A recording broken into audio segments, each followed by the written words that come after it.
But the braking issue wasn't, it manifested itself as a braking issue, right. It wasn't actually related specifically to the brakes. Got you.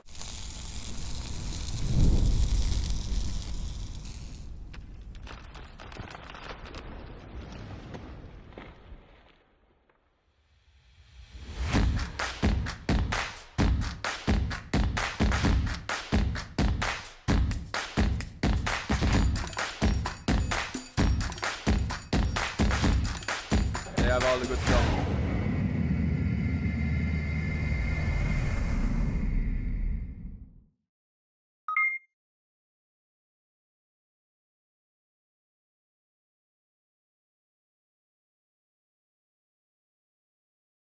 Raj, I tell you, this picture where you sent me to put on the flyer now, it really creating a bit of buzz on the car scene. Trust me.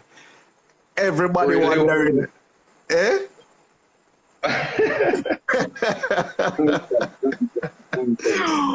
Yeah, man. But, you know, that is just to show them, you know, or show us, I would say, how long you've been around motorsports. Your contribution to motorsports is what we will be hearing a bit about tonight. It is now 10 minutes after 8. Before we get started, please allow me to give a special shout out to the sponsors of our nightly Instagram live series: Kenty Racing, Jamaica Race Drivers Club, Lubit Limited, WAP Performance, Squickly Wrecking and Haulage, Boostain, Horsepower in a Bottle, Kaizen Wrecking, Kaizen Car Rentals, Rocket Ship Courier Services, Zidage Performance, and Massive Auto Parts. So, with that out the way, we're going to go straight into it. Again, I must say thanks, Raj. You created an account just for this Instagram live. I really appreciated that. But we won't waste any time. We know a lot of persons eager to hear, you know, or to know about this Raj Jadusingh we have here tonight. But give us a quick introduction, Raj. Who is Raj Jadusingh? Well, as you said, I've been around a while in this game. That picture is from in, I think, the early maybe about 2000 or 2001, maybe. Something. Okay. 1992. I'll tell you right now, I'm not good with dates. So I'm not going to. Raj, that picture look 90s-ish, you know. It might be late 90s, very, very early 2000s. Yeah, man, that picture look 90s-ish. Okay. Yeah. Could be very late 90s, early 2000s. I'm not going to, you know. Dispute that. But that is good. I was drag racing 15 years before that. Okay. So that is really that picture is when I started racing at Dover. Okay. But I was drag racing. I am always into it, really. My family is heavily into it. Well, used to be anyway, heavily into racing.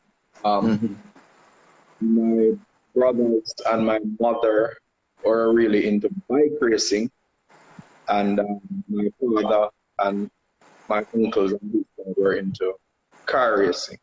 So I was motorsport, both on 4 wheels and 2, from the youngest of my brothers. I was born into seeing them doing all of that.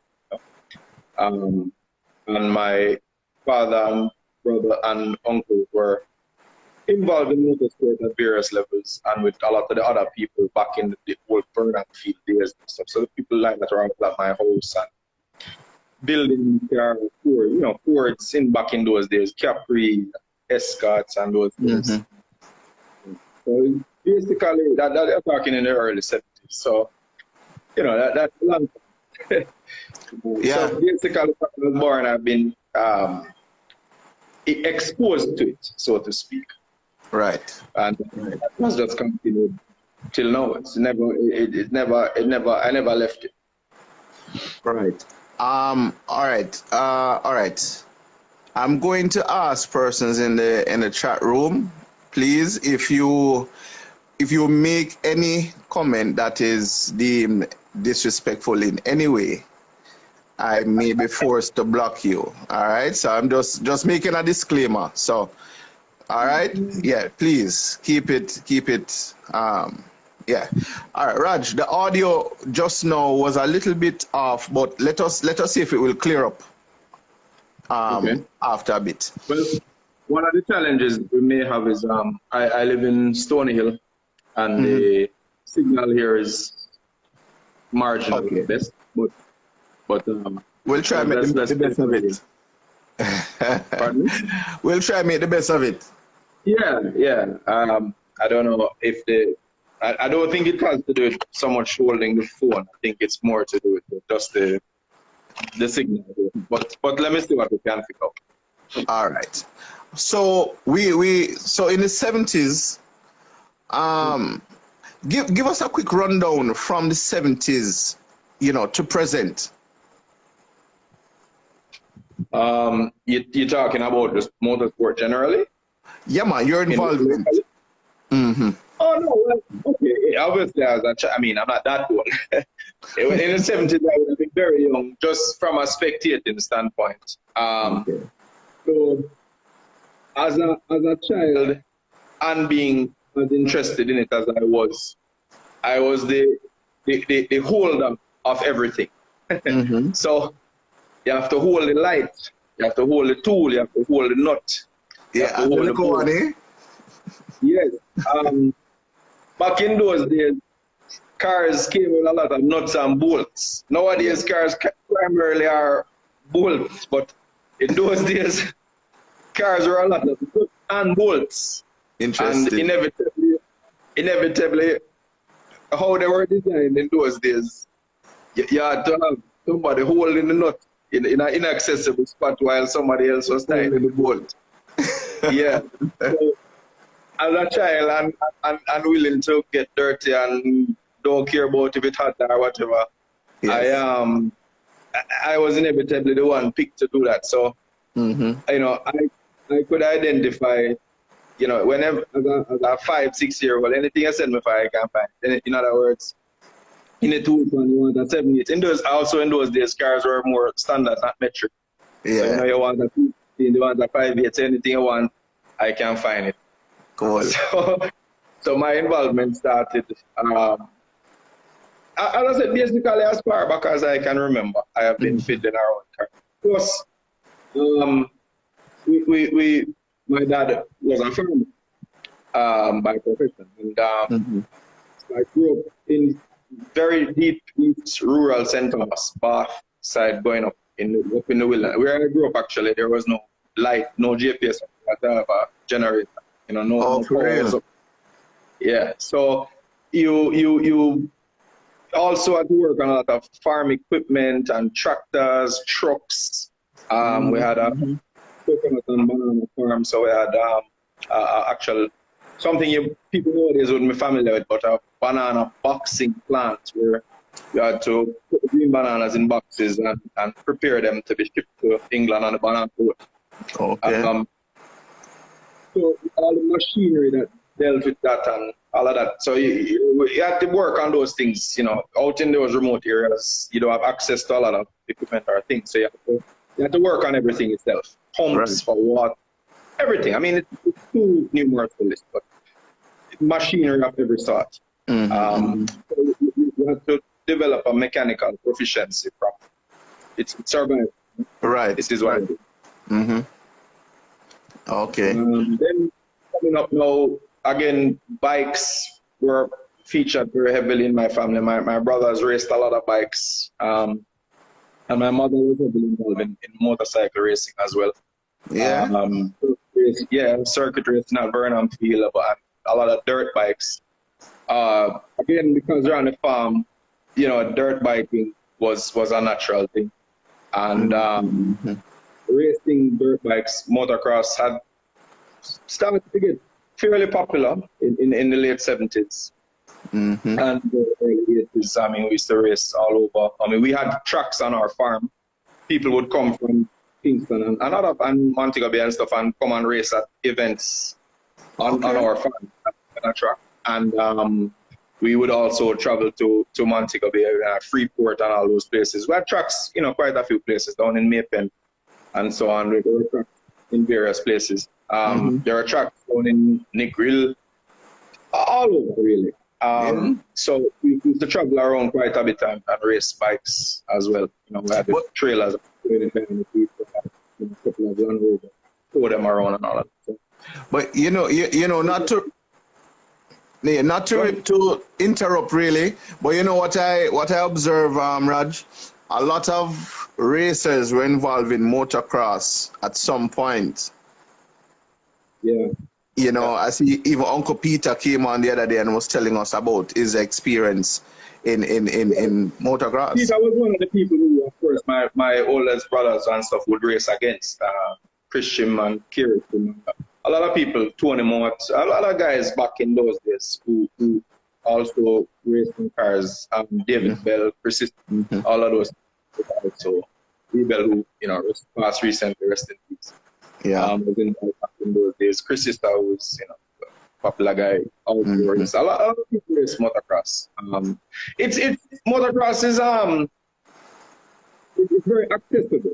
Dirt bikes are back in those days, especially weren't very expensive. Right. You don't need a track preparation. You literally just cut a dirt track in some bush. Right. That's factor. Right. So after the motocross era, what came next? Well, as I got older and started high school and stuff, a lot of friends also were into cars. That we started to modify cars, and every day, probably to the detriment of school, of course. That's the nature of things sometimes. Fiddling around cars, working on cars more and more, getting more now into modification and racing on my own. In those days, I have to be careful, about saying certain things about street racing, but it did a lot of illegal street racing. Yeah. In those days. This time you're still living in St. Thomas? No, what happened is we always lived between St. Thomas and Kingston. I went to school in Kingston, so we had a home in Kingston as well, and we had a farm where we also lived. So I went to school Monday to Friday in Kingston, and every Friday evening go to St. Thomas and come back down every Saturday. But it was routine; it wasn't option. It was every weekend in St. and every holiday. Summer, Easter. As long as I was in Jamaica. If I was traveling, obviously not here, but if once I was in Jamaica for a holiday period, I would be in St. Thomas. Okay. All right. Cool. That's continued right up till I was about 8 or 9. Okay. So you're doubling now, started doubling in modification and, getting on the performance side. Right. Swapping. A guy who is a pretty big tuner now out of New York, Sean Ivey. He and I went to school together. Chris Elliott, who used to drag. A lot of us went to the same school, and we had a lot of modification stuff that we used to do. A friend of mine had this RX3. It was a RX4 actually. That we had put a 3T Toyota engine, swapped it in. Clevie Graham had gotten involved and did the head porting at the time and so on. This is when I was like 15 or so, because in those, back when I went to high school, we started high school when we were 10. I mean, I started first off, I was 10. So by the time I was 15, I was already in 15. And, so we couldn't drive legally, but all of us, again, different time. Back in those days, a different time period. you know, my father, who him dead now, so I can say certain things. He bought my license for me in because at that time you had to be 17 to get a license back then. Yes. Bought the license for me when I was about 15, and then when I turned 17, he just called me one day, said, "Let me see your license a second." Take it from me, cut it up, and say, "All right, go and get it now." Yeah. Yeah, so I do it again, legitimately this time, you know. But it, had to be driving a lot as a child. I mean, growing up again on a farm, you have to drive. All the vehicles. From literally 5-6-year-old driving tractors, things like that. The time I was maybe 8 or 9 years old, I had to drive, go to Hector's River and buy cleaner, Sunday cleaner, and things like that. So driving a long time. Okay. Yeah. I see Puffy tuning and saying fellow Campionite. Yes, man. Puffy, of course. Now, let me tell you, so many of my schoolmates are into motorsport. I can't possibly even name all. There's so many. Mark, Carey. I mean, countless, literally. Yeah. I can't even, it doesn't make sense. I try to. That period of time, a lot of us were involved. A lot of us at many levels, Right. Many levels. Right. No, did you have heavy legal risk in over Portmore, the Gully? I don't know if you. I don't know, how old are you, if you don't mind asking? How much this year now? What year we in now, Raj? 20. I'm 35. Me stop keeping track, You never born yesterday, but I put it this way: you're born yesterday, but it's not last night. So you're still young, but you're supposed to. We used to race in a gully. Yeah. Washington Boulevard Gully. And over Portmore and all over the place, and Hope Road in front on Knutsford Boulevard, or Trafalgar Road, I should say. Yeah. That was called Epiphany, where Spanish Court is now. All over the place. You see, because in those days, they didn't have a lot of options for outlets, track. Right. Mm-hmm. I mean, Dover didn't come about until 88, 89. Well, that was when it was paved. We were running down dirt maybe a year or two before that, but we didn't pave it until about, I think it was 89. Mm-hmm. I'm not great with dates. Okay. Well, this is a question I would normally ask later, but let me ask it now.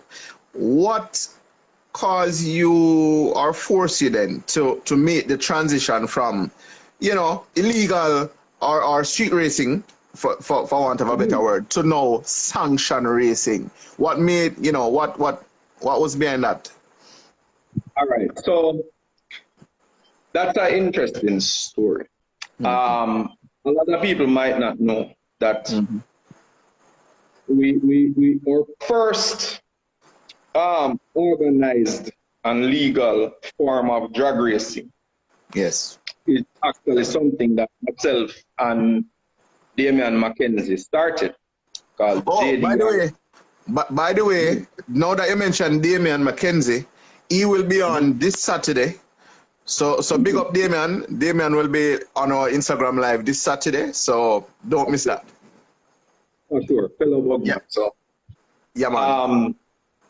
So myself and Damian actually came together, and there's a reason that happened. I started. I own. All right. See if I can backtrack. I used to drive all kind of. My family owned various different vehicles, but the first vehicle that I would say is my car that had my name on it was a Bug, 1950. I think it was a 57 VW or 58 VW Bug. My mother bought it from a little old man, Red Hills. Had to tow it down. He couldn't even drive. Had to tow it down Red Hills with no brakes. But anyway, that's a separate. But anyway, and I started with Bugs. Started time, immediately, instant. First car ever buy. About what year this we're looking at now, Raj? Roughly. Maybe 90. Okay. Probably 90, maybe around there. Probably 90, maybe. When I was about 17, 18. You know, yeah, about that. About 91. 91. Big up, Choco. So, Damien was a man who in the book as well. So, Damien had already had a nice dog on the street. And I used to admire it. I used to see it around, look good, nice color. And he had a head card culture wing molded onto the back of it, which was a very unusual time. Yeah. And when I bought my home, started working on it, I had lived in Stony Hill. And he used to live in Stony Hill. So he used to pass my house and he used to see me working on the bug. But that time, we didn't really know each other. We just see each other outside, but we never spoke or anything prior to that day. One day he saw me working on the car and he just drive in and said, boy, you know, I have a book to and I see you working on this one and I say, I'm going to find it. Because by that time, I did lower it and rims and everything. Yeah. And he and I became friends and we shared a lot of common interest and we live fairly close. So we started doing a lot of stuff together. And then, we built a number of different cars during that period of time. Number of different bugs. But there was one now with his that he had that we decided that we were going to get more serious with, turn it into a more serious race car. Okay. So we're going to build a turbo engine fight. And we work, let me tell you now, we work basically every night on that car. By that time, I had a job and was working at a place called CFC, air conditioning. I would leave work every evening, go home, change, go by the ambulance, and then garage. We build this turbo boat that we want to drive. Yeah. And we work on that car for a good while, a couple months, well, every night, water every night, working on its car. Now, during this period of time, drag racing was in full swing over in Portmore and sometimes on weekends, Burnham Field. And when we finally got the car running, I was all right, we're ready to test it for the first time. It happened to be a Burnham Field weekend. Now, it is very hard to explain to you what racing was like in those days without being able to see it. But in those days, it was just a large crowd of people, thousands of people, literally thousands of people, just standing on either side of a section of the track that was not marked out properly or anything. Literally just cars parked randomly and people just standing on either side of the entire length of the quarter mile all the way up. And people would literally come in front of the cars while they were coming up so that they could see better. And as the car is approaching them at speed, they would jump out of the way. Yeah, man, we were going to run the car that day.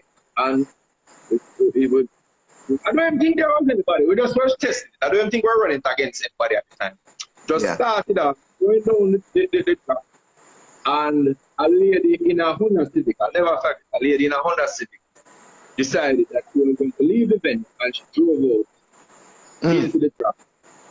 And they had to swerve to avoid her and the car spun out and luckily because we're not feeling wide and flat, it slid across into the gravel and then eventually it went far into the bush.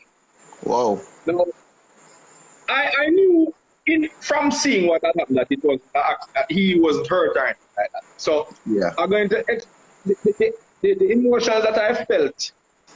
It's hard to describe, but the anger that I had seeing this thing that I had put so much time and invested in and blood, sweat, and tears. And just watching somebody's just stupidity or indiscipline or whatever you want to call it. Right. that would have just literally just Wipe that all out of that effort out. in a second. Mhm. It was like the light bulb moment, and I said, "No man, this can't work." Mhm. And that evening, we had a long talk. Myself and him had a long talk. And we said, "No, we're going to have to figure out a way to fix this situation because Okay. time now." Damien is saying that he was racing Mark Robinson. But it was not. Yeah, quite possible. Quite possible. It's by himself. Quite possible. Might have been man. But Mark have had bad at that. Maybe the Eclipse. No, SCR. Mark would have had, I think, a black SCR, a nice one that he had brought back down from Miami. Possibly. SCR. Turbo SCR. Now, you have to understand, in those days, Yes. some pretty serious cars were there. We had some pretty fast cars. Not as much as now, naturally. Right.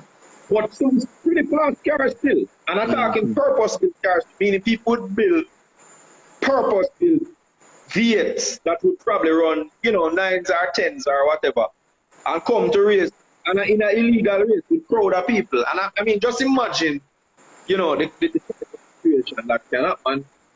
And did happen.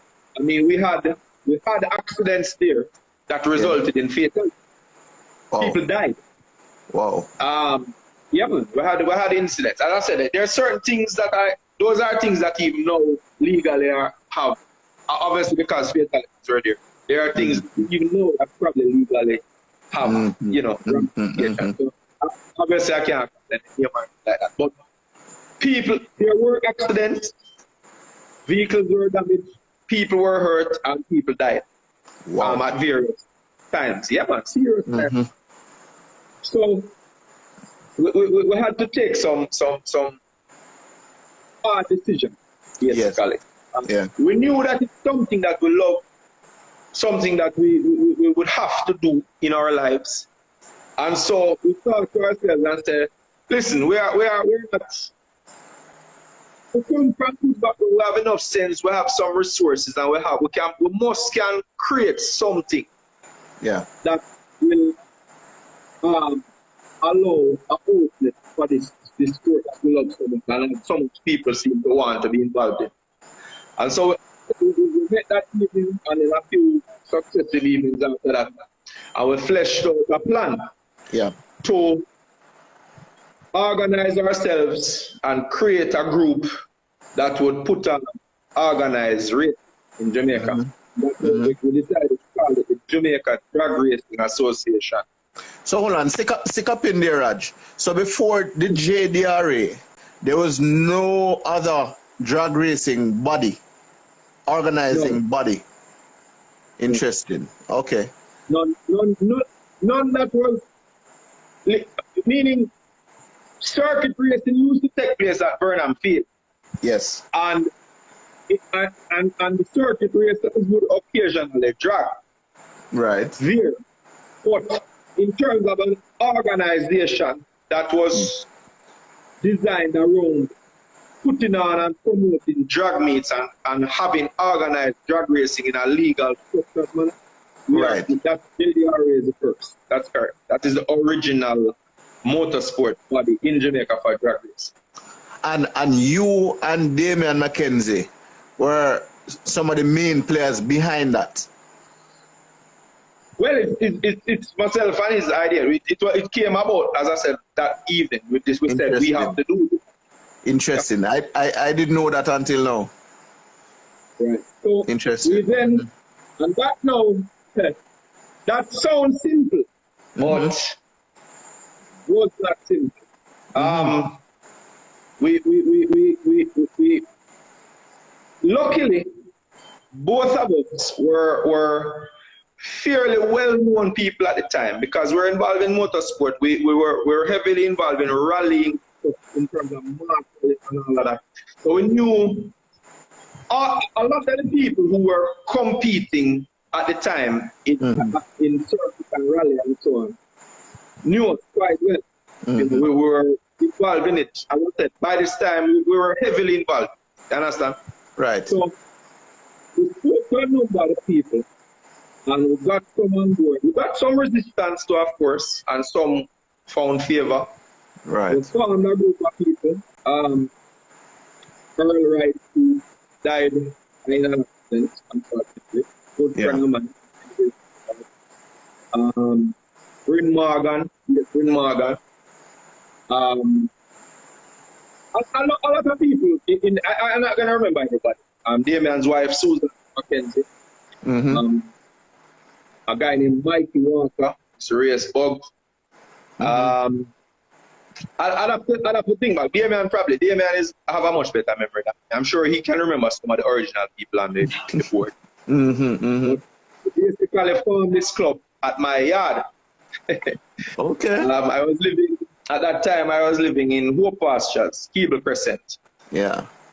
And that was an extraordinary experience for a number of reasons. Yeah. You need to remember that in those days, how we communicate now, phone, Instagram, WhatsApp, everything, cell phones, You did that not. never existed. No, that existed. There's no, go on the computer and go on the internet. Take up a cell phone and call. That don't exist. Yes. You take a rotary phone and you dial and go and you dial a number. Right. You understand? And it ring and you press try to answer. And you have a voicemail to leave if the person do answer. Right. Oh, Desmond Lee as well. Eh? Desmond Lee. The rotary dial phone.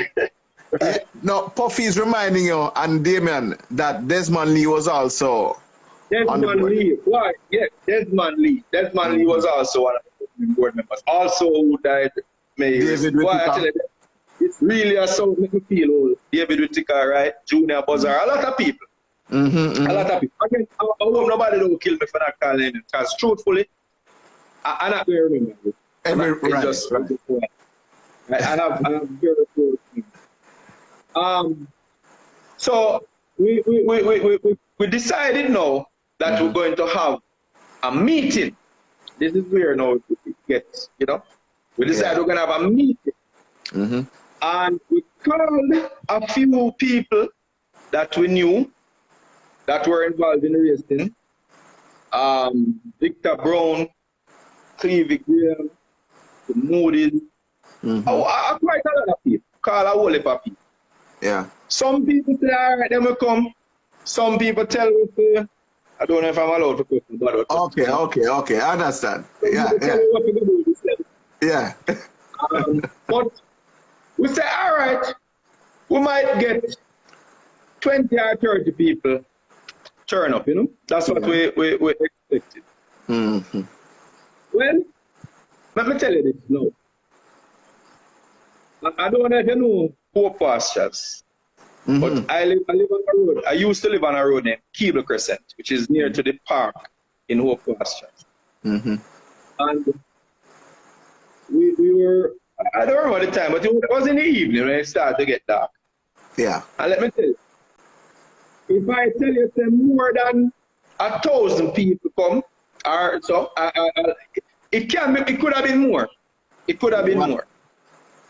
In our wildest dream, we were so overwhelmed that I would say we got almost confused then. We literally could not grasp the enormity of what was taking place. Yeah. Bowl say he was there, although him not sure him to get an invite. No, that's the thing. That's the thing. You see, we actually only invited, as I said, probably, I don't know, 20, 30 people, maybe 40 tops, because again, it's not like no way you have a phone with 500 number in it. It's not like that wasn't what was in those days. You understand? Yes. If you don't definitely know a man, phone number like call him yard. Yes. You can't get through to it. You get so I have to send a message, like it's not it's hard again, it's difficult for people to relate to that process would have worked. Yes. But essentially so many people came that we couldn't. It's not like we have a public address system. This is my yard, yes. But, I mean, my yard itself was pretty big, the land space. But but it's not like you expect, you have like a public address system or anything, because that's not what we thought was going to happen. You understand? Yeah, man. Yeah, man. Definitely. So, what at that point now, we just were amazed. We just were amazed. What it really showed was how much pent-up demand there was for a legitimate outlet for motorsport. And just how popular motorsport really is when it's done properly. And after that, we had successive meetings, Junior Bazaar and other people started to get involved. But, so many people, as I said, I can't. The man will be much better. As a bold saying, sorry, Raj, as a bold saying that most of who was invited was the illegal drag racers from Portmore. Yes, that's correct, because those are the people that we knew, would race. And those are the people that we would be targeting to come to legal function. Right. Champagne, and, people, I don't know, you don't even know that enjoy champagne, but a lot of people, people want to say, well, turbo, so much people, hundreds, and I don't. Yeah, well, yeah. Go ahead. Yeah, so I said after hosting, you had successful meets. You hosted successful events. Yes, because what happened now is that, as you can imagine, because we are the first doing it, to approach insurance companies or the police or the authorities to get like parish council permissions and all those things. There was no existing framework model to go off of. Right. Yeah, you have to be creating it as you go along, and as you can imagine, there are a lot of people who never wanted to do it. So there was a lot of trouble, a lot of strife, a lot of uphill fighting. And I'm going to tell you now, surprisingly, even amongst the racers, a lot of very big names. In fact, I will go further. The most established names in the business are the ones who we got the most resistance from. These are people who I suppose would look down on us as like, who are you? Who are you, little people, to come tell we about this? But yes, essentially. And we got many predictions of failure. Many predictions. Yes. But equally, we got many words of encouragement and much support as well. Yes. And a lot of, luckily, guys like Desmond Lee and so were, wealthy enough that they could fund a lot of the initial activities that were necessary. And guess what?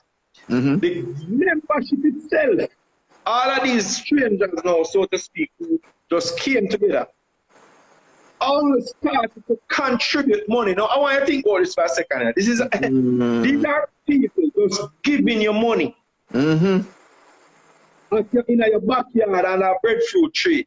Yes. And I tell you, go put on a race meet. Man, I give you $50, $100, $500. Just walk up and give you money. Literally, people were just contributing money Wow. to put on this event. I mean, that really amazing when you think about it. You know? I mean, it's quite remarkable. And so we put on at the first race meet. That back then, we was rope and rope. As barriers. As barriers for the first, maybe, I guess, 1,000, maybe 500 foot or 600 foot at the track. Yeah. We just try to enforce as best as possible that nobody must pass a certain point to go down to the end of the track. And, you know, it worked. It worked. It worked. Well, I tell you what. Yeah, I tell you what I see from all of that, you know. That persons actually wanted this. Yes. That's the only way you could get the cooperation, you know. Absolutely. Yeah. Absolutely. So it was good. I mean, I have to salute everybody who played a part in that era, because had it not been for that move. Foundation that. Yes. Now, moving forward a little now, right. How long did the JDRA lasted? Because I know later down we had the NDRC. So how was that NDRC transition? All right. So I'm not going to say much on that one, because on a personal level, there was some acrimony on my part as to how that took place. Okay. So I'm not going to talk too much about that. Suffice to say that the NDRC is primarily the initial group anyway was comprised of first from JDR. So it was a progress. It was a natural progress. It wasn't new people coming. Different, right? Okay. Same group of people just decided on a slightly different course of direction, and we went that way. During that time now, while we were doing that, I was building cars to drag as well, you know. Okay. I built my own bug that I was drag racing. All kind of car. By that time, I was working, earning more money, buying car. You know, I had a couple of Pulsars, RX-7, Prelude, all kind of car, race all kind of car. Okay. And then now, when I was always involved in Dover and Raleigh, as a spectator and helping mechanically with teams and stuff with like Victor and everybody. Right. So that's really where my love was. I'm not gonna lie to you. I like drag racing. I love rally, especially. I love circuit too, but rally is what I really love. Interesting. So, yeah, man. So as time passed and financial resources became more available, yeah, my lean now moved more away from drag to circuit and rally. Okay. Drag racing, of course, because towards the end I built a nice mini with a turbo starlet engine. Yeah, tell us a little about that before we go to circuit, because I wasn't around in those days, you know, so I'm pretty intrigued. Right. So yeah. So actually, the mini was actually built as a circuit car first, not as a drag car. Oh, okay. The mini was built because we wanted to start circuit racing. And we had the Pulsar drag racing at the time. I think that was the third one I had. I don't remember. I had about 3 or 4. But we had the Pulsar drag racing at the time, and the twin turbo RX-7 as well. And I decided we wanted to start circuit racing. Now, what I did was I bought another Pulsar, one of the homologation special ones, and said, all right, I'm going to turn that into a circuit car. Started to build that car. It came from Japan with a roll cage and everything. Started to build that car. And my then girlfriend and current wife, Rosemary, she also was involved in motorsport at the time. She was a spectator from years and was heavily involved in JDRA, eventually became the president of JDRA. Okay. Did she race though? Yes, man. She won 14 second, or was it 15-second class at least 2 or 3 years in a row with her. She raced at PTI. Yeah, man. Yes, man. She was heavily involved in motorsport. she had her own set of trophies and things. But she Nice. Yeah, yeah, man. She won her class a number of times. She had a nice yellow GTI Swift. Okay. That she won a lot of events. Nice. We used to use that car, the dexterities and everything. Nice little car. Nice. Cool. I won quite a few events with that car, actually. Okay. So she decided now that she wanted to also get into circuit racing. Okay. And so at the time, I was working with Victor Brown. Yes. The great Victor Brown, man who I personally rate as the best mechanic Jamaica ever see. That might be a controversial thing, but I personally rate him number one. And I know mechanic me deal with it in my years. See. And I don't remember how the decision finally came about for her to build a Mini. But I was building my Pulsar, and it worked around that Victor said, all right, we're going to build a Mini for Rosie. Well, we reached a point with the two builds, and I'm not gonna lie, me kind of get red eye. They did like the Mini. And so you jump ship with the Pulsar. Not really. We continued with the Pulsar. We continued with the Pulsar because eventually the Pulsar was raced as well.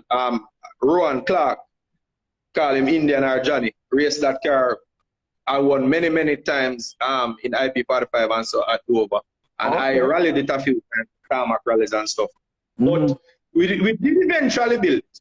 But we decided to focus our efforts at the time on the Mini. The Mini. Yes.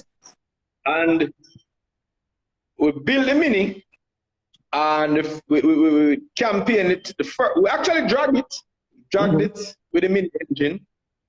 And we did a couple tarmac sprints. In fact, the Mini was I think was the first time I ever ran a tarmac sprint in a JMMC event. Well, back in those days, but JMC. Yeah, in those days it was just JMC. Yeah. The first time I ever did a tarmac sprint was with that Mini, and I also dragged it as well. And it was a very nice platform. I will go on record and tell you that you can't get a better angling front wheel drive car than a Mini. It is an awesome piece of machine. Cool. And Victor was very familiar with that platform. He knew it inside out. He used to race one himself, and he of course built Peter Ray's car and helped a number of other people, Gerald Road and all those people with their cars. So he knew Mini platform, like the back of his hand. And so we had a lot of expertise to call on in terms of setting it up and so on. And it was a very successful car. When we came to Dover with it the first time, Rosie drove it a couple times, but again, at the risk of sounding, I don't remember why, but I ended up racing it at Dover first. Even though she also drove it at Dover, but when it came to racing, I ended up racing it. And it was very successful. Yeah. Very successful. That was fast. So that's the same Mini we see here in the picture. That's the Mini in the picture. Yes, that's the same Mini. Okay. Right. Now, as time continued on, decided now to get into the Myvec now, the Mirage. While still having the Mini, we decided now we're going to start to build a Mirage to do some rally.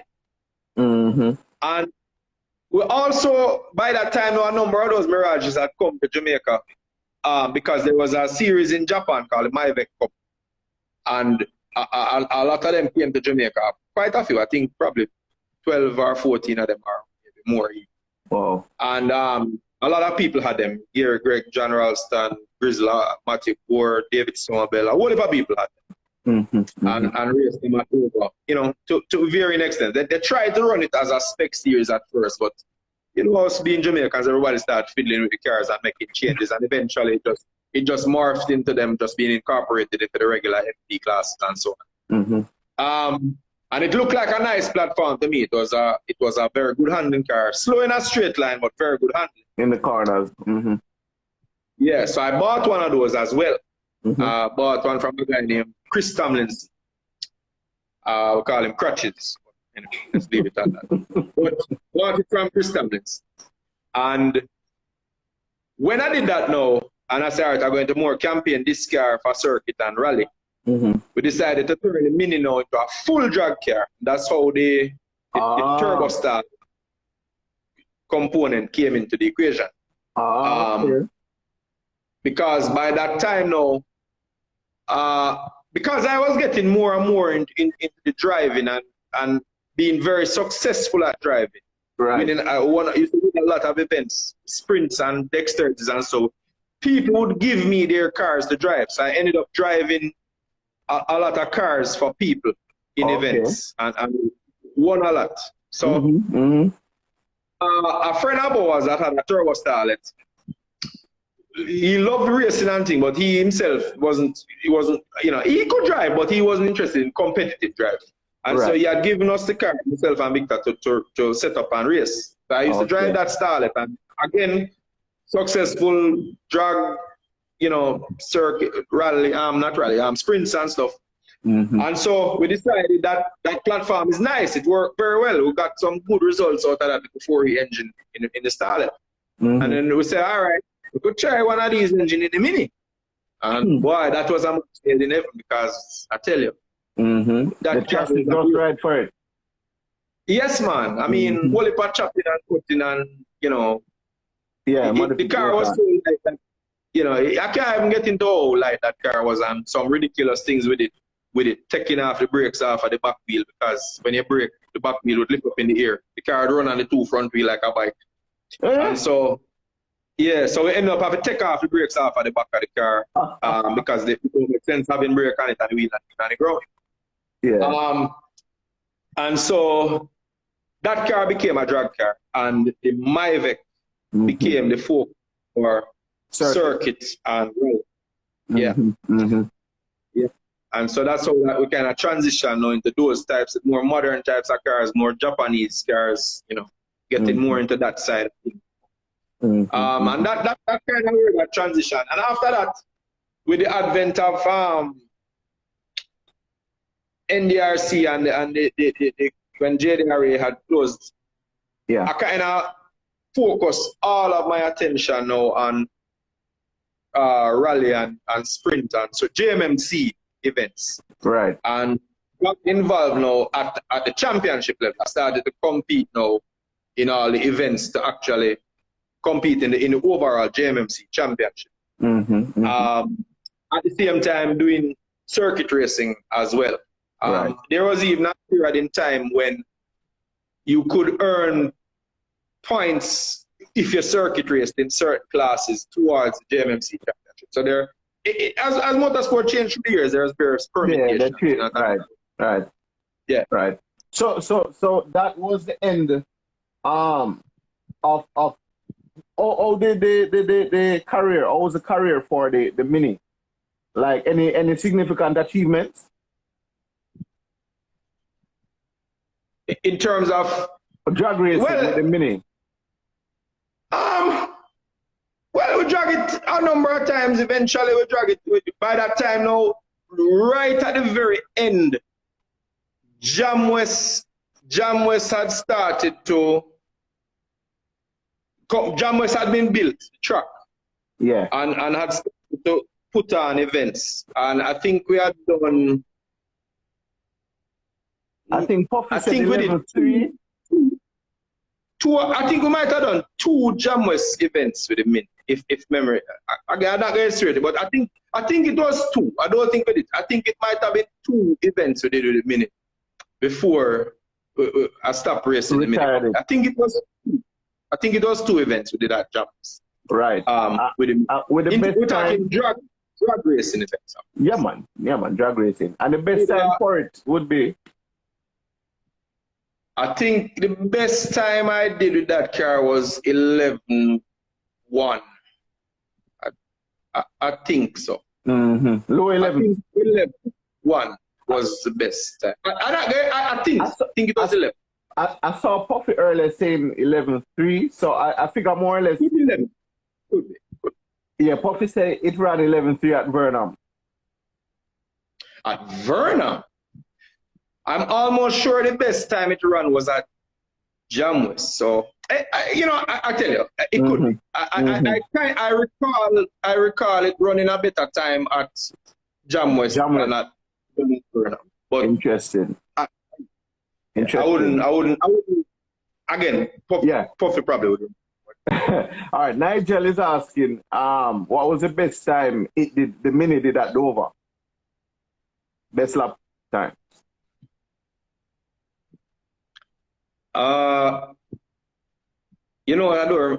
Victor probably would remember. I think I might have done a 20, maybe 28, something like that with it. Maybe. With it when it had the turbostar engine. Okay. Yeah, probably. I don't remember exactly. I mean, I know the best time I did it in Myvec was about 1:30. I think the Mini might have gone a second or so. So with the turbostar, yeah, probably around 27. Okay. So moving forward a bit now. I only ran the Mini once. Only one in terms of with the turbostar, only one sit up around. Okay. So after the drag racing era now with the Mini, you moved over a bit to circuit racing. More rally. More rally. Circuit was only, even back then, circuit was only like 4 times for the year. Mm-hmm. But we did a lot of rally. We did many. We had, when I say rally, let me rephrase that. JMMC events, which is dexterities, sprints, and rallies. So when you combine those 3 types of events for the year, you were almost, back then the schedule was very hectic. We're doing an event literally every month. Yeah. So cool. you would do easily 12, 14 events or more. For the year. Yeah, sometimes more, because that would include the 4 Dover meets. Okay. So we're probably talking about maybe 14, 15 events, sometimes 16 events for the year. Okay. Plus eventually I started to travel and race in Barbados, so that also would have added to the calendar too. Oh, I didn't know you participated internationally as well, man. Yeah, I did Barbados twice. Cool. So you said it was mainly JMC events and circuit. Yep. All right. So give us a quick summary of how those years went.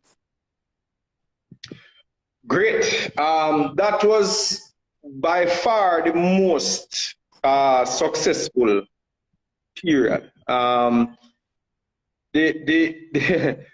We won a lot. The Myvec, I think we won our class championship all 4 years. For the 4 years that we ran in the JMMC championship, we won our class all 4 years. And eventually when I built the Honda at the last part, I think that was 08 maybe or so, we won the championship. So that was the most successful period for sure for me. In terms of me personally as a driver. I love, that was what I really loved. I loved rally, loved tarmac rallying, loved dirt, sprints, everything. That was my favorite thing. So it's what I put all efforts, everything into. Cool. And build Now, some nice cars. Build some nice cars. cool. Now let us fast forward a little bit. So now, right? For those of us who may not know, how is it that you're involved in motorsports presently? Like some of the roles, some of the roles that you. Okay, so currently I don't do any organized art. All through that time that we're talking about and up to fairly recently, I was always involved in it, either as a driver, as a builder, or as an organizer. When I say organizer, not in the sense of organizing it, but involved in the administration, whether sitting on a board, you know, involved in it at some point on an administrative level as well. So I sat on various motorsport boards. All right, one second, Raj. I see Matthew is asking us to go back to the rally EK that you had. I mean, tell us a little bit about some of the successes with that. Okay, so the rally EK. Okay, so that now was built now in the later part. By that time, myself and Victor were no longer in business. Myself and Victor parted company initially in about 2004.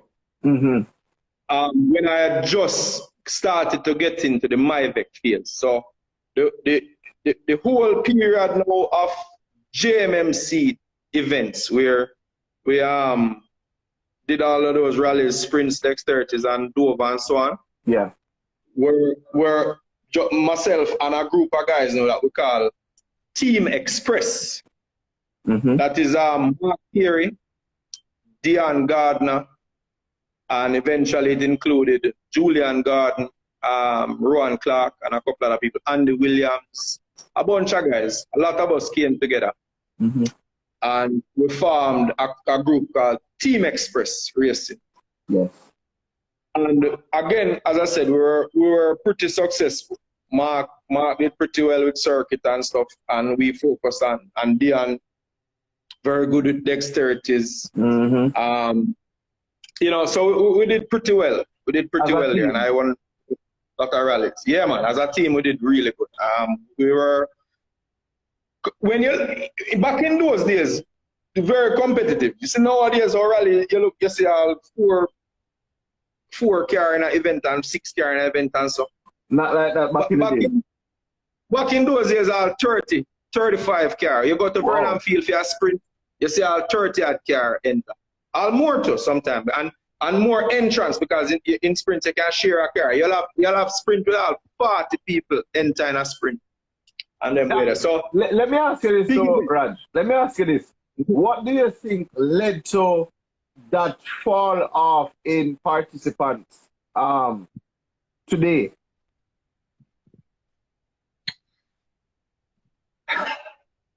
You know, that's a difficult question to answer, because there are it's a multifaceted answer. It's not one thing. It's not. Nor did it happen all at once. Right. Economic factors play a role. The introduction of WRC cars to our local events, rendering essentially regular home built cars, so this locally built cars, almost, you know, uncompetitive. And the cost, the cost of the events, the events became so competitive. I mean, as I said, imagine now you have a sprint with 40 people.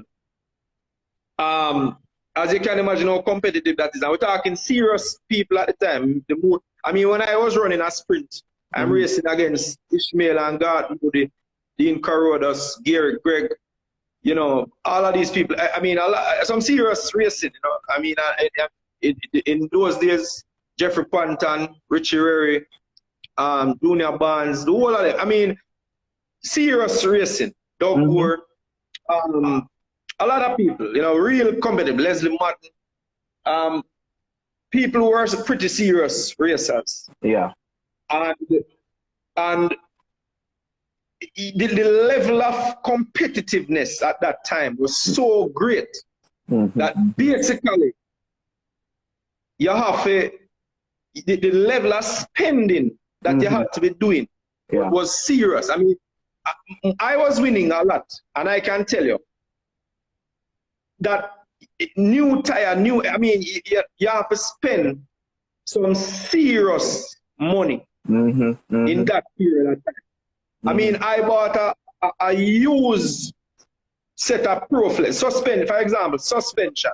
Yeah. I bought a used, you know, set of Proflex back in those days. And it's $4,000 US. What? For a used set. Yeah, man, used. Not for, sorry, lie that. 7,000, not 4,000. My mistake. 7,000 US. How long ago did you talking about now, Raj? I would have bought those Proflex probably about 2006. Maybe about 2006. Right? Wow. And so the money, the level of spending that you had to be to be competitive at that point was ridiculous. Became ridiculous. I mean, every back in those days, we used to use a dispatch called Endless. And a set of Endless pad back then is $350 US. And I talk back then is a whole heap of money that. I mean, in 06, a whole heap of money that. Right? Yeah. So it's some serious money. And for me, as a private, I mean, I never had any corporate sponsorship or anything. I know dealer backing me or anything. So you're talking literally out of pocket expenses. I mean, the guy who was my navigator at the time, the great David Anderson. He was the financial controller of Hilton Hotels, and they did sponsor us, but that one couldn't offset really. That was just to pay team expenses basically. Right. Every time I went to Barbados to that tarmac rally, I mean, Rosie can do the accounting. I can tell you, we probably spend close to $2 million. Plane fare, to do one event. Yeah. To do one event. You know, one event. Take $2 million out of their pocket to do one event. Wow. So it's a whole heap of money. Money. Airfare, rent car, all of them things there. Whole heap of money. You know. So you know, we have to spend a lot, and that without corporate backing. Yeah. On a large scale. You can't sustain that. You just can't sustain. And then when you combine that now with the influx of the purpose-built cars now coming from abroad, you essentially, you know, it starts to get difficult. I mean, when Gear brought the Focus, the WRC Focus, I mean, whoa, you know? Yeah. You can't beat that. That changed the game a whole heap. That changed the game a whole heap. You know, talking about changing the game, let us go forward a little and talk about the Audi. Now, for persons watching may not know your involvement with Doug Gore. So just give us a quick little intro. I mean. All right, so we started as rivals. I mean, as I said, back in those days, we used to race against each other. I was in a lower class, JA2, 1600 class, and Doug was in a higher class with the Evo. But we knew each other, and there was a big rivalry back then between what we call town versus mobile. Country. Okay. And it was a significant rivalry back then. Between the Kingston teams and the Montego Bay, the Western. So that is mobile specifically, but the western side of the island. versus Kingston. Uh-huh. And so Doug and I knew each other, you know, in going to events and competing and so on.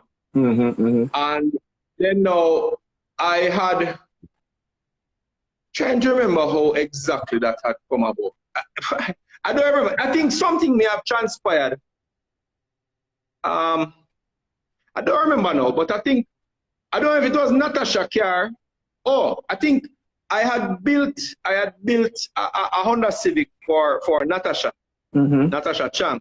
And that was a pretty serious car. It was a purpose-built circuit car. Right. And based on the way that car was built and the success it had, I think she had won MP1 championship on her debut. ATL, who was a sponsor of the car, had asked me to work for them. Yeah. In their, as a result of that car, and become their service manager for ATL. While you know, Doug, of course, was sponsored by ATL with the Audi. And so there was more sort of kind of behind the scenes machinations that were taking place. And then eventually he asked me David Bell, who was his crew chief initially, was having some personal issues and he needed his time commitments were challenging. And so Doug had asked me to help him out with the car. Right. And well, I think there was some other stuff in between that. I think the mood is I think the mood is very healthy first, I think. And then eventually he asked me to help him. And we started off pretty successfully. I think the first year we started, we won the Drivers' Championship. I think the second year we won Drivers' Championship again and won the Caribbean Championship. We had gone and raced in Guyana and Trinidad. Won those and we won the overall Caribbean, the CMRC. And then we decided to upgrade that car a little bit. And because it had been kind of running basically in the same configuration, it was all along for a couple of years. And we sent the engine up to the UK, got the engine rebuilt, and then while it was there being rebuilt, I had some discussions with the people building it, and it turned out that one of the guys, I tell you, Jamaica, the Caribbean, one of the guys who is one of the main people at that place, a company called NB in the UK that does all the DTM engines. It's a guy from it's either St. Lucia or St. Kitts or something. When he came on the phone, I could recognize the Caribbean accent immediately. We kind of developed a friendship. And we decided to upgrade the engine, get some cams, custom cams made, some bigger throttle bodies, all kind of other stuff, upgrades. Yeah. So we had high hopes that when it came back, that when the engine came back, the car would make a step forward. Well, big accident. The first, when it ran, massive accident. Oh, that was one at Jamwest. Massive accident with David. And that was basically the end of that car. Right. Unfortunately. Not the end of the car, the end of our involvement with the car. A guy from Trinidad bought it and he's actually rebuilt. He spent some crazy money in it, and it's now actually he's campaigning currently. Okay, cool. So that's kind of how the relationship. Well, Doug, myself and Doug's connection came about. Well, for persons watching who don't know, you are the crew chief. You're David's crew chief, right? Yeah. So for David, Doug. Thank you. Doug, yes. Yeah, man. Right, Doug's crew chief. Thank you very much, Raj. Yes. Yeah. So let us fast forward to now presently. We know that the key audit is the talk of the town. Everybody is expecting a lot. I realize based on the chat rooms these days, persons are expecting a lot.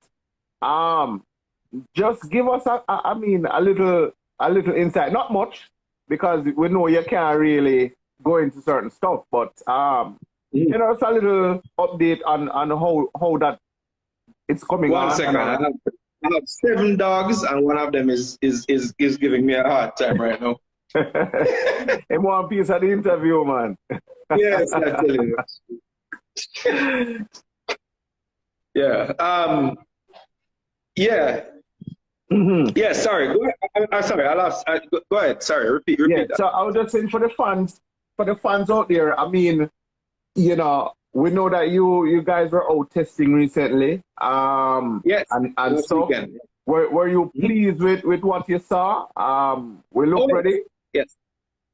No, not ready, but getting there. Yeah. We saw.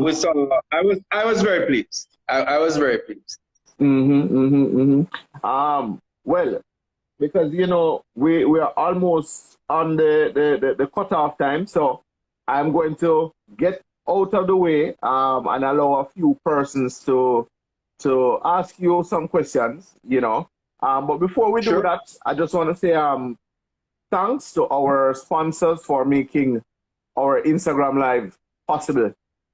Kenty Racing, Jamaica Race Drivers Club, Lubit Limited, WAP Performance, Quickly Wrecking and Haulage, Boosted, Horsepower in a Bottle, Kaizen Wrecking, Kaizen Car Rentals, Rocket Ship Courier Services, ZH Performance, and Massive Auto Parts. Okay, so back to things now, Raj. Kiodi. Recently, that's the name Doug says that's the new name for it. Doug said that recently? When he was on the interview. Kiodi. Okay. Well, I think there's going to be more emphasis on the audit than the key. Yeah, man. He did let the rat out the bag still. Yeah, he did let the rat out the bag. So we know it's an audit. I don't need the commercial side at all, but I can assure you you'll hear it more as audit.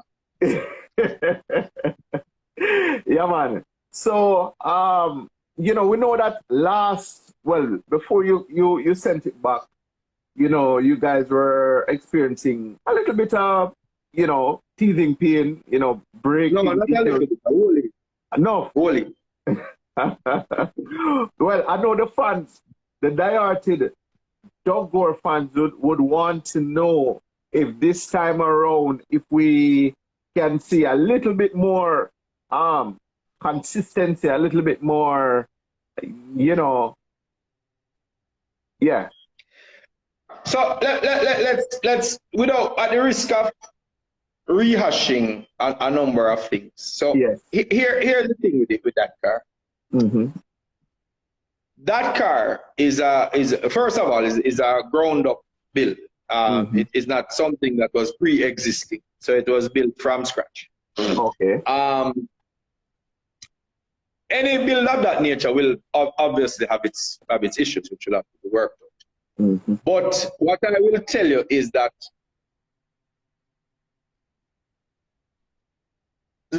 from the beginning, from we got the car till I would say fairly recent, talking so within the last maybe 6 months or so, all of the work that we've done on it is really fixing problems.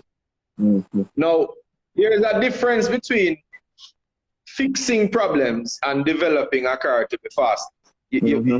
For it to be faster, you first have to fix all the problems, get it running reliably. Whether it's slow or fast, we don't reach that part there.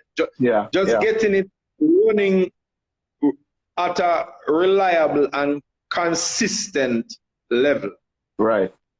If you get to that point, then hopefully you're fast, but whether you are or not, once you get to that reliable point, yes, then you start to now look at how you're going to develop it to get it fast. The challenge we've had is we haven't gotten it to that reliable point yet. Yeah. We think we're close to there now. Approaching. Yeah, because the test we've done recently was very positive in terms of the are able to run the car consistently. Yeah. You know, I drove the car for most of the tests. I probably did. I don't even know how many laps, but I did quite a few laps. I did 15 or 20 laps or whatever. And I was, in terms of the reliability aspect, yes, I was fairly happy. Not you know, nothing. The things that went wrong were tiny, you know, little minor things. A little thing loose here, a little thing loose there. Right. So I would say that we in terms of getting the car to a reliable standard, we've made a reasonable step. Decision. Okay. Yeah. Now, there's still some ways to go with that, but I am at a reasonable point with the reliability where I can actually even start thinking about making now a tweak or two to make it a little faster. Got you. You get me? Got you. That's why I'm saying I feel a little better where I'm at now, as opposed to in previous times when I've had to speak about the car. I've always been more reserved because I had less of a frame of reference then to say, well, okay, it worked. This time I felt a little better because my experience with it was better this time around. Let's put it that way. Okay. All right. Let's take some of the questions from the comments, starting with Ray Parchment. Can you say what were the major reliability issues months ago? For the audio, you mean? Yeah. Why? So many things. A lot of the times, the things that went wrong are things that you have to fix something and then run it to find out that something else is wrong. So, I would say the diffs were a major problem with the car. The way the diffs were set up were a major problem with the car. We had some major problems with the engine, but not internally. Nothing was wrong internally in the engine in terms of like pistons, rods, and those things. But we had some major problems set up on the outside of the engine with how the alternator bracketry was set up and some other issues, ancillaries, how the mounts had been done and so on. So it was causing some twisting and other things hard to explain without getting too technical. But the way the drive shaft run down the side of the engine is very, from the front diff to the transfer box is very close. There's almost zero tolerance. And when the engine moves, it caused some problems and things. And even the diff, how the diff was mounted, it was moving. We had some challenges there. I don't want to get into the name. You see, why I'm a little bit hesitant about the first part is because it involved people who, to a limited extent, we still have relationships with. Yeah. And so I am kind of reserved.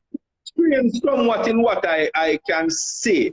If you get right. But suffice to say that there are a number of things that were done that were not done the way we had wanted it to be done. But done in such a way that they appeared to have been done. And you don't get to see the problems until you run the car and then you realize, whoa, this wasn't quite the way we wanted it. you know, I don't want to dwell too much on that because, again, Yeah, as man. I said, it causes now to have to go down a route where you have to say, well, this man did do this or that caused that. Right. Well, You know, we have a lot of questions here, so you know, we can you know, as soon as we can get to cover a point, then we can always move on to another one. All right. So Zeman Musli is asking, what's the best lap time he sees the Audi doing at Dover when it runs perfectly? You know, that's a hard question to answer. Because we actually had a discussion recently with the current set of guys who are working with us, some guys in Sweden, OMSE, and they had made some lap time projections based on what they had come down, looked at the track. One of them actually drove the car on the track, and he had made some lap time predictions, but I would rather Doug tell you that. Okay. Again, you need to remember something. I am not the owner of the car. Nor do I drive it at races. So, and I'm not a sponsor of the car. I only work here. I have a vested interest in it, of course. But what I will tell you is this: I personally don't expect the car to break the lap record for now. As in certainly not in the first few meets that we run it. But here's the but. But if it works the way we think it will work, you don't have to break the lap record to win the race, because the car is, I think the car is fast enough and handles well enough that it can win the race. It don't have to break the lap record to win the race. Because the reality is the lap records are not set. The fastest times are not set during race by anybody. But qualifying. Yeah. Precisely. So I am confident enough to say that I think the car will be fast enough to win. It may not be fast to set a lap record, but I think it will be fast enough to win. All right. No. Do you see Doug going up against the Radicals? Sorry, in TS2, or he will be in MP4? No, man. No. Okay. So, all right. Me personally, speaking for myself, I have no interest in racing that car. No. I said I personally have no interest in running the car in MP. Okay. So I think Kyle just check in, you know. So I guess Kyle. All right. So it's Doug versus the Radicals, the next meet. Interesting. Well, I tell you what. I believe there will be other cars other than the Radicals. Well, we don't know when the next meet. If we have a next meet very soon, yes, it will be against the Radicals. But over an extended period. Not so extended. I think you will see one and possibly two other cars that are not Radicals that will be very competitive in Thunder Sport. Those are cars that are not here but are coming, that I know of. Which I obviously I would say who they are or what. But there are cars that will, All right, so that is giving us an insight without telling us too much. Call it that. All right, I see. Ian is asking what are they, but I'm sure. No, I'm not going to. I won't say that. Okay. All right. No problem. All right. So let's take some more questions. We can probably take 3 more questions before the cutoff. I think we have 10 minutes left on this live, so let's make it worth it. In the meantime, big up to the sponsors, big up to everybody tuning into the live. 3 more questions, guys, and we wrap up. So let us get them. But yeah, in the meantime, while persons are typing, Raj, I'm looking forward to see, you know, Doug definitely, you know, competing with these purpose-built race cars and So am I. I am looking forward to that as well. I can assure. Yeah. All right. Are you predicting? If you should do a prediction as, you know, some of the drawbacks that you would face, what would be like some of the drawbacks you're looking at now, like reliability issues? Is that one that's, you know, kind of puzzling, bothering, you know? No, not one specific issue that I can think of. As I said, the test that we did recently was promising. We did a lot of data logging. We have a new guy, a new tuner from Finland, who is very good at Motec, and we installed a newer version of the Motec, the 118 or the vice called. Oh, cool! And he's pretty good. And he was involved in the test on Saturday, you know, via the internet, and all of the data logs were gotten from the test were very positive. Meaning temperatures, pressures, all of the basically the vital statistics then were all pretty good. So that was encouraging. That was encouraging. Yeah. I mean, mechanical reliability is something that is you can't. It's not an absolute. I mean, at the end of the day, it's a turbo 4-wheel drive car. Yes. You know, that puts pressure on things, but you know, people talk about reliability. I mean, you know, radical. I see them go through couple engine well, different radicals at different times. You're not showing. You're not showing any word. No. I made sure to say not specific to anyone. I've seen. I've changed a couple of times. I see. What's his name? Mark Maloney. Yes. Engine fail. You know, no car is infallible. Yeah. So I don't make any predictions about it, but as I said, I am encouraged by it. All right, cool. Another question: are you satisfied with the suspension and brakes?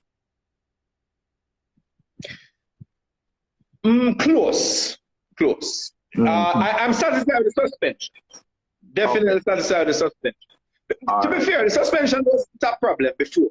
To be honest, the suspension wasn't a problem. Brake was a problem, but that's misleading too. Again, you learn is the learning curve with this car is vertical. Okay. The problems we were having with the instability of the car under braking is actually more to do with the differential setup than the brakes themselves. Oh. And so that's why I said there were a lot of trial and error and development that should have been done on the car when it was made prior to being shipped here. That ended up being done here. Okay. For a variety of reasons.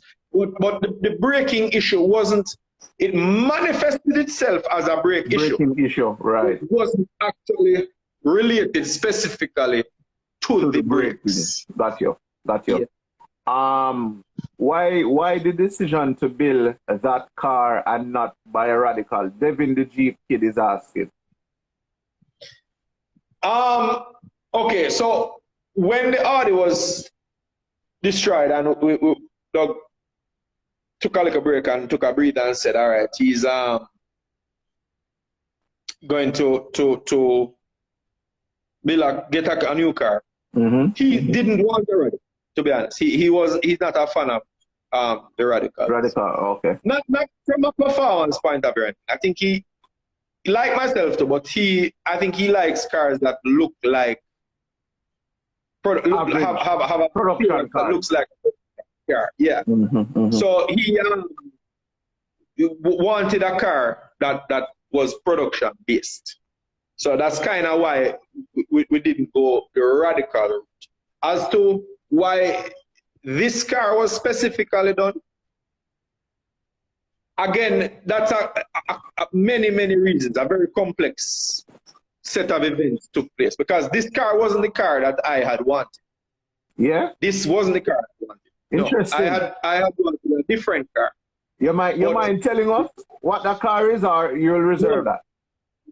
I'm not telling you. The car I had wanted has nothing to do with this car or a Radical or anything. It is a completely different car. Okay. Built by a completely different set of people out of the US, actually. Not all-wheel drive or rear-wheel drive? The version I wanted was all-wheel drive. Yes. Okay. Yeah. Okay. All right.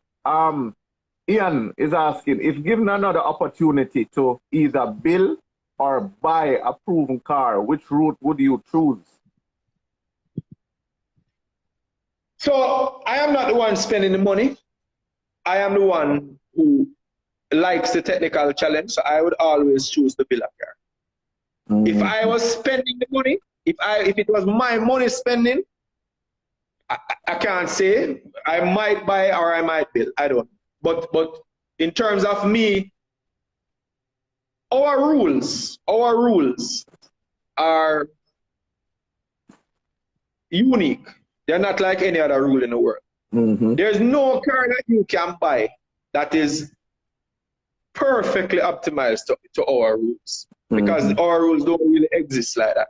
So building a car, if you get it right, which is a proviso, of course. Building a car, if you get it right, will always be better.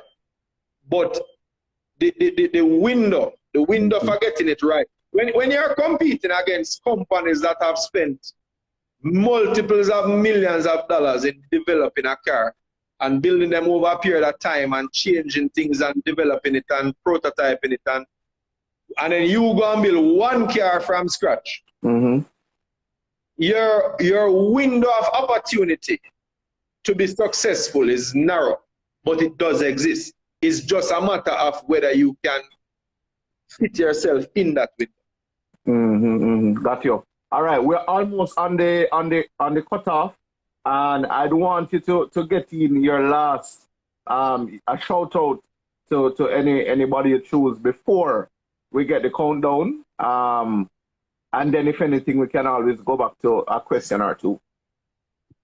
Well, currently, as I said, I'm Doug's crew chief, so I have to, and we've gone through we've had a lot of successes, but we've also had a lot of trials and tribulations, and he has, so far anyway, maintained his confidence in me, and I thank him for that. And I know he comes under a lot of pressure from people in various quarters about that car and about me and so on.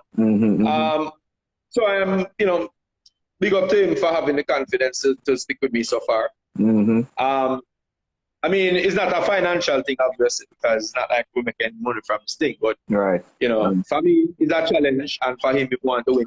And I'm a very competitive person. I mean, if I'm not racing, I still want to win. So, I'm working and I want it to win. So I have to big him up for having, the confidence to stick it out with me. Right. I also want to thank the people who, through the years with racing, I mean, we've touched on a few things that I haven't thought about in a very long time. Yeah. During this conversation, people like Victor and so on, really, taught me a lot, especially about the the nuts and bolts, mechanics of race car building and design and so on. You know, all the people in during the Team Express days, you know, Junior, Total, some people that shaded names that pumpy, names that aren't household names, but people who were invaluable. You know, I mean, we got, I don't know, 200 and something trophies in that period of time, win 4 championships back to back, dominate basically sprint against massive competition.